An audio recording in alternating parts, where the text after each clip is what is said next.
ఒరే చిట్టి మనుషులు ఎండలు బాగా ఎక్కువగా ఉన్నాయని నన్ను తిట్టుకుంటూ నా మీద పడి ఏడుస్తున్నారేంట్రా? మీ మనుషులు చెప్పేవి మాత్రం చాగంటి గారి ప్రవచనాలు, చేసేవి మాత్రం చేతబడి పనులు. ఊరంతా తారు రోడ్లు సిమెంట్ బిల్డింగ్లు వేసుకుని ఏసీల వేడిగాలి పక్కింటోడు ముఖాన్ని కొడుతున్నారు కదరా.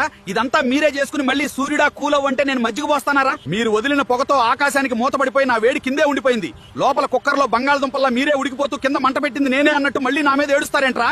అసలు ఎండ మీద పడకుండా కాపాడేది చెట్లు. సెంటర్ లో ఉన్న మర్రి చెట్లు, రోడ్డు పక్కన వేప చెట్లు అన్ని నరికేసి అద్దాల మేడలు కట్టారు. ఊరంతా అద్దాల మేడలు కడితే గుండు గోలీ సోడాల పొగలు కక్కకుండా ఇంకేమవు. మీ అందరికి ఒక మైండ్ దొబ్బే నిజం చెప్పనా? మీరు తెచ్చుకున్న ఈ ఎండలతో ఏసీలు, ఫ్రిడ్జ్ల కంపెనీలు వాళ్ళు 20,000 కోట్లు, ఐస్ క్రీమ్లు, కూల్ డ్రింక్స్ వాళ్ళు 25,000 కోట్లు దండుకుంటున్నారు. ఇలా ఒక్క ఏసీలు, కూల్ డ్రింక్సే కాదు, దేశం మొత్తం మీద అన్ని కలుపుకుంటే ఈ ఒక్క ఎండాకాలంలోనే 1,00,000 కోట్లకు పైగా వ్యాపారం జరుగుతుంది. మీరు తప్పులు చేసి ఏడుస్తున్నారు, వాళ్ళు 1,00,000 కోట్లు నొక్కుతున్నారు. అయినా నాకు ఒకటి అర్థం కాదురా చిట్టి మనుషులు.